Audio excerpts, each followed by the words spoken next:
Hi, and welcome to episode 51 of the Give Me a Crown Knitting, Spinning and Bits and Pieces podcast. Today is Monday the 26th of September 2016, and my name's Nina, also known as Give Me a Crown on Ravelry, Instagram, Pinterest, and it's also the name of my Etsy shop where I sell project bags, DPN holders and various other things. It's lovely to have your company. I'm coming to you from the central west of New South Wales in Australia, and people in Australia might be aware of some flooding that's been happening in the central west area.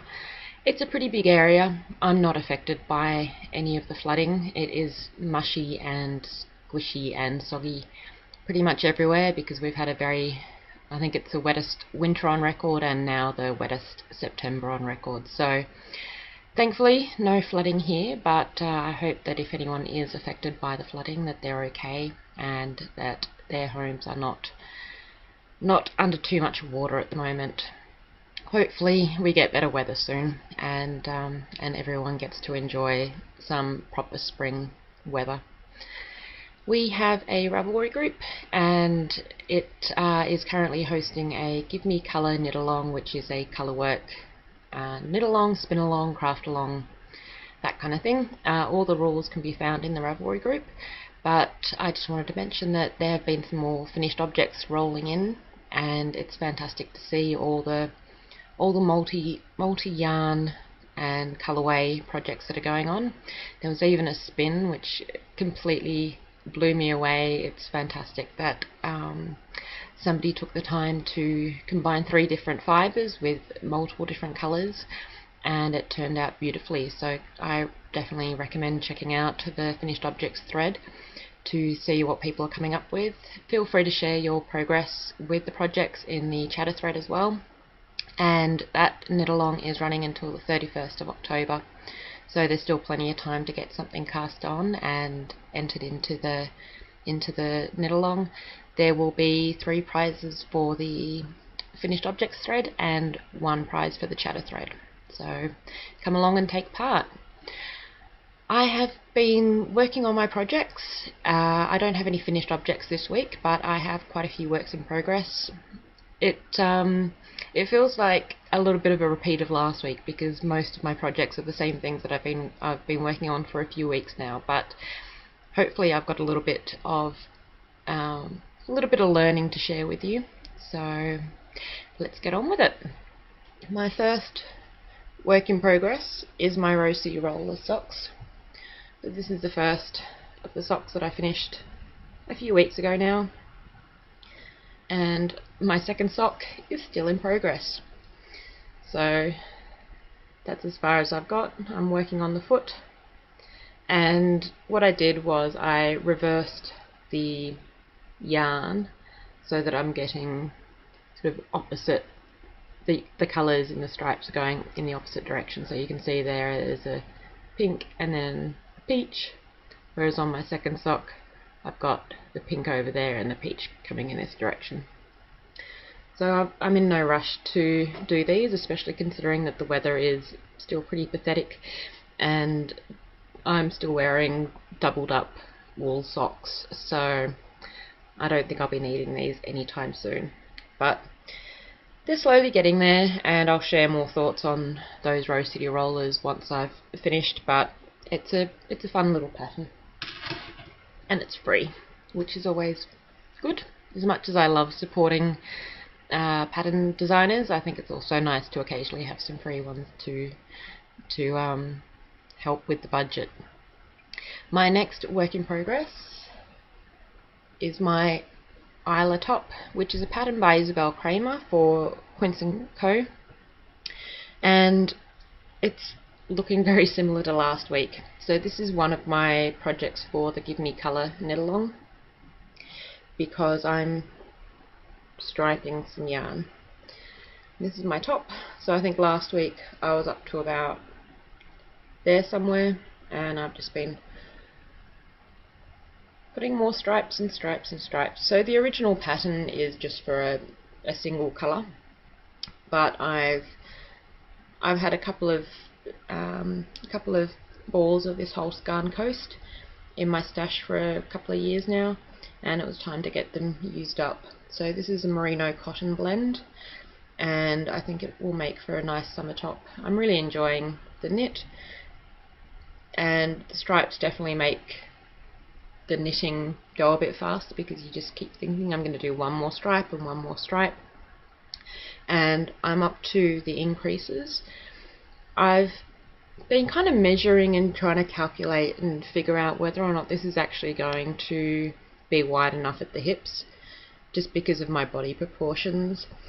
And according to the schematic in the pattern, it should be fine, but calculating the number of stitches, it doesn't seem like it should actually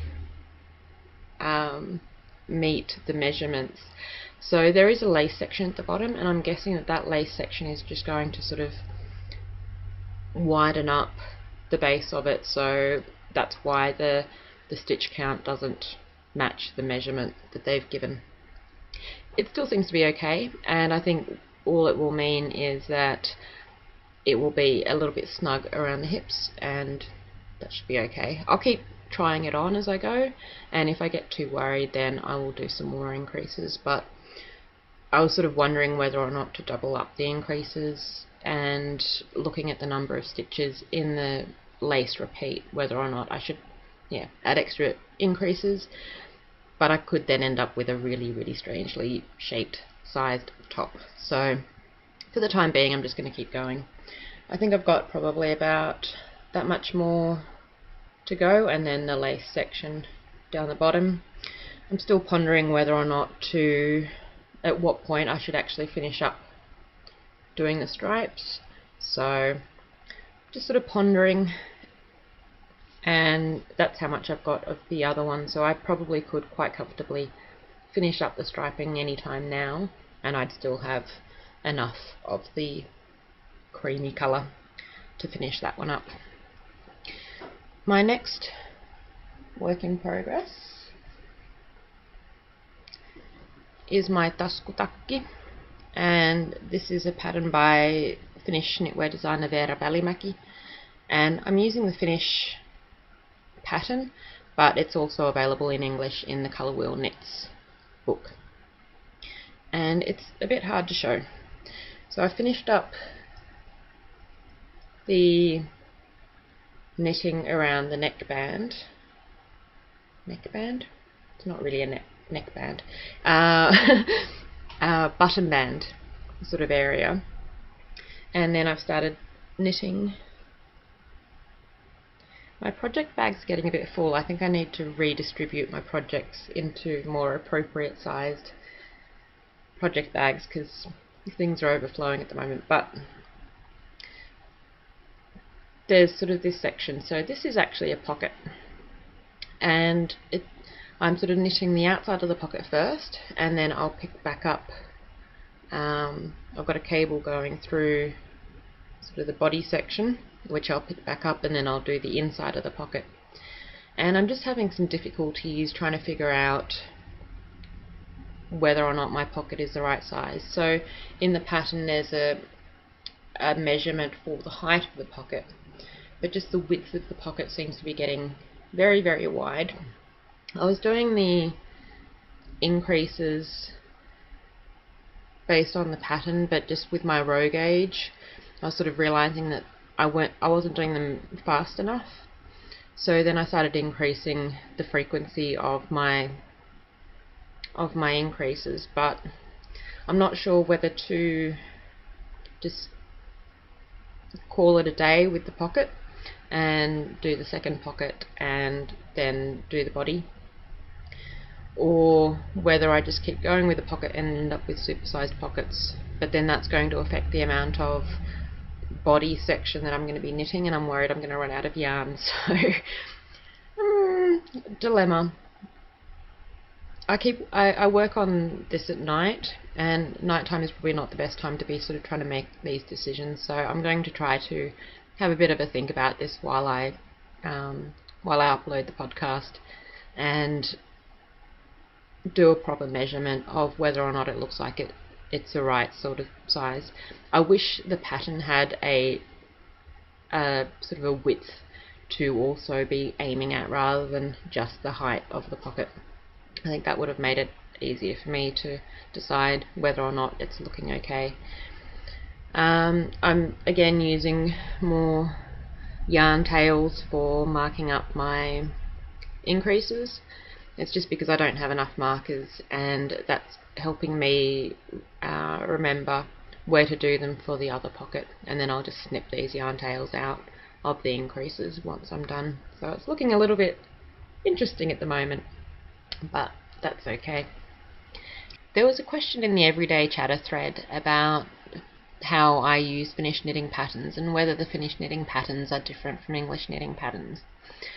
And I answered it in the thread, but I thought that I'd sort of expand a little bit on it here and get anyone else's thoughts on if they use knitting patterns in another language. So I use Finnish knitting patterns because I don't get the chance to use my Finnish language skills very often. So I get a bit of a kick out of being able to read Finnish and think in Finnish and just get that side of my brain ticking away. I do get stuck, and some of the words that are used in the Finnish patterns are just not words that come up in everyday conversation when I do get to use Finnish. So I have to rely on Google Translate and some of the Finnish knitting sites to try to understand what they're actually asking me to do.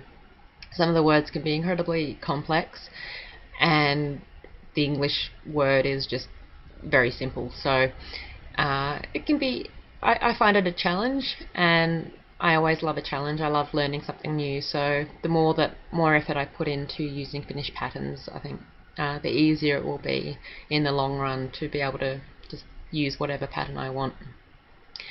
I find that with Ravelry, there are patterns that are written both in Finnish and English, so I'll use the Finnish pattern, and if I get stuck, I have a sneaky peek at the English version, and then I sort of know what I'm meant to be doing, and I sort of predominantly will use the Finnish, but the English is there as a backup.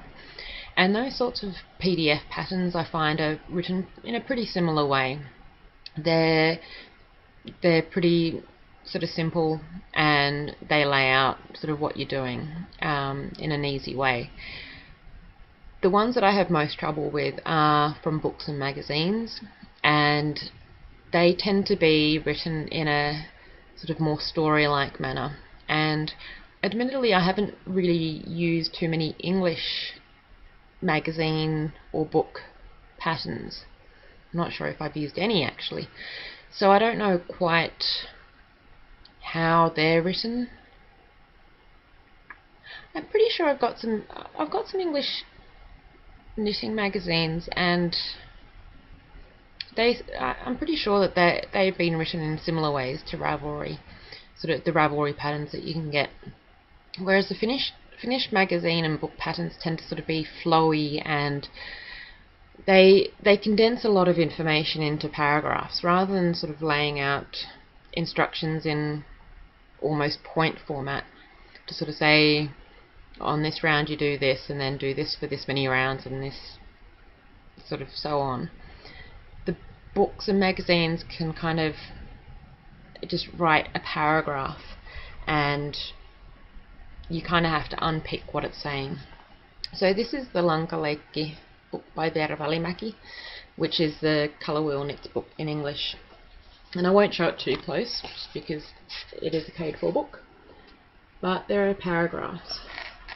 So I find that I'm having to read and reread the same paragraph over and over again, and a few times I've sort of written out in English what I need to be doing, or even in Finnish. I think I have a piece of paper and I just sort of jot down notes, and I'm very disorganized with my knitting.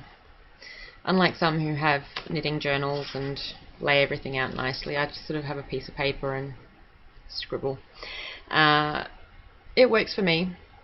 In my career side of things, I'm very organized and bullet points and things, but when it comes to my crafting and my spare time sort of hobbies, I get a little bit more relaxed with how I do things. Anyway, back to the Finnish and English of it. So yeah, the information can be written in sort of a flowy style.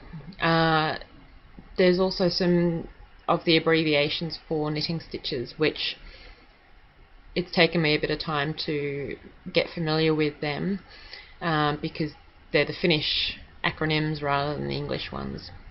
So the legends and things in books and magazines have been very helpful to help me realise what I'm doing. But then there are also, I think there's an expectation in a lot of Finnish knitting patterns that you're knitting continental style, because that's the predominant way of knitting in Finland.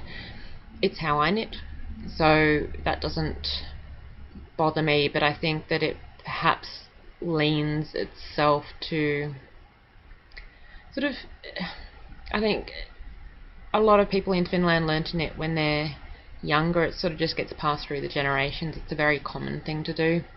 So the patterns can be a little bit more loose in their descriptions, whereas a lot of English patterns, I think, are aimed at just sort of describing things more fully, so that regardless of your skill level, you can sort of pick it up. I think also that there are some stitch differences. So a lot of English patterns will use slip slip knit for a decrease, whereas at least a lot of the Finnish patterns that I bumped into, they do a slip one knit one, pass the slip stitch over. That's a tongue twister. As a decrease. So I think it's just the sort of the history of knitting in Finland influences the way that the patterns are written. So yeah, I'm not too sure what else to say about it. I find English patterns a lot easier to follow once it gets to anything beyond a sort of a sock or a mitten or a shawl. But they're fun, and I like knitting. So yep, I think I'll leave it at that with that. So my next work in progress is a new one, and this, even though I haven't finished my Rosie roller socks, I decided to cast on my Echoes from Karelia socks. So this is a free pattern on Ravelry by Tiina Kuu. So she's a Finnish knitwear designer. Well, I'm not too sure how many things she's designed, but she's definitely designed some socks. And these are available in Finnish and English, and I'm using the Finnish version of the pattern. Just a quick correction. After I finished recording, I went to check which version of the pattern I'm actually using, and I'm using the English version, so just wanted to correct that. These are colourwork socks, so these are going to be for the Give Me Colour Knit Along, and that's where I'm up to at the moment. So I was showing some yarns off last episode that I was thinking about using, and I sort of picked them up randomly in Finland and thought they might be good to use for these socks because they just needed small amounts of colour. This is another one of my project bags that I've squished full of yarns. So these are two of the yarns, and I sort of came to the decision that I wanted to use this lighter coloured one because this sort of army greeny colour is something that I can imagine knitting a shawl out of, so I really wanted to hold on to that one. But I've ended up using it because of the amount of contrast that it has with this other one. So those two are both on the go at the moment. And then when I was playing around with the colours last night, I wanted to use these two. And I sort of played around with the colours and I thought these would look good. But then I started knitting and I realised that these are a thinner yarn. So I sort of got a few rows in and it was just looking really airy.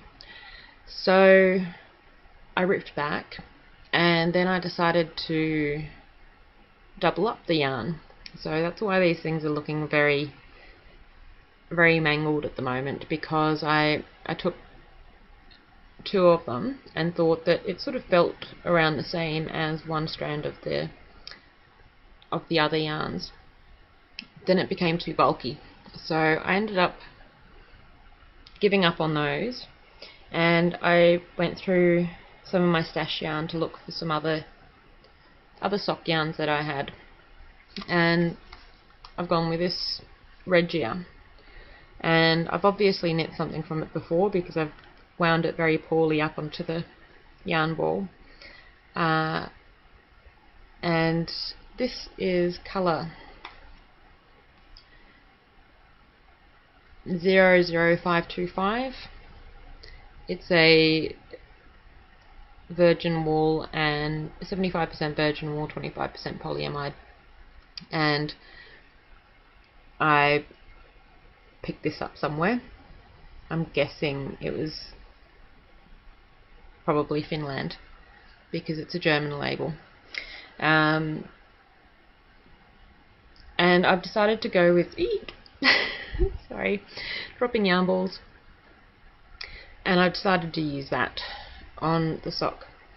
Now, because I've had so much knitting backwards and forwards, I've sort of messed up the way that the pattern wants you to do the colours, so I ended up carrying this main colour through to this section, and I've now ended up carrying it through to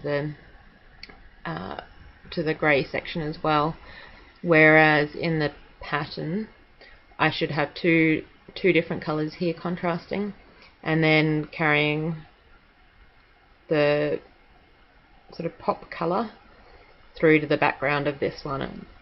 Anyway, I don't think it matters. I think these are going to turn out to be somewhat sort of rustic looking socks, and I think they'll be okay.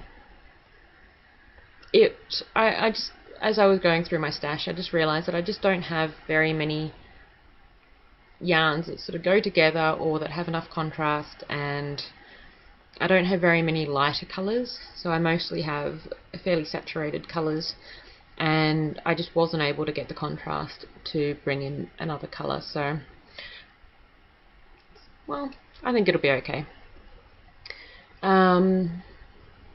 What else about these? So the cuff was knit with 2mm needles, which are US zeros, and the only ones that I had were some 20cm or 8-inch DPNs. And when I first started knitting on double pointed needles, I found 20cm to be really short, and I was worried that my stitches were going to fall off.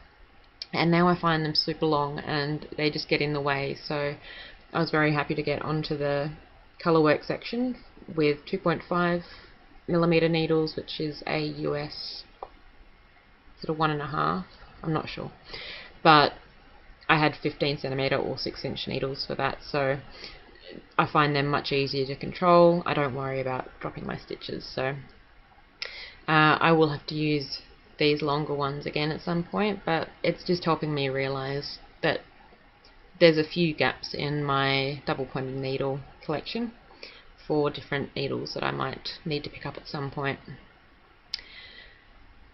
What else? Yeah, so ouch. I almost poked myself in the eye with that one. Eek. Not good. Don't do that at home. So it's fun doing colour work again. It's been a little while since I've done any stranded colour work knitting, and I really enjoy it. I've been getting better at how I do my colour work, so I hold both yarns in my left hand because I knit continental, and I wrap each of them separately around my finger in order to tension them, and then they come off my, what finger's that? Pointer finger? Index? No, that, I don't know my fingers. I have no idea.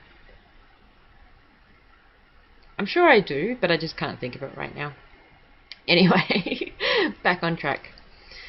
So I'm aiming to get these finished by the 31st of October, and I think even though I'm sort of straying from the way that the pattern sort of outlines your colour combinations, I think they'll still turn out nice. So it's fun, and now I just want to knit on that, and I need to try to make sure that I distribute my time evenly between all my different projects. So this is one of my over-exploding project bags. I then have some acquisitions. So a few weeks back I placed an order with Stray Cat socks, and my yarn turned up on Friday, and isn't this box gorgeous? There's a little hole in there to see the yarn, and absolutely gorgeous packaging. So I think I'm going to use this box for storing some minis in it.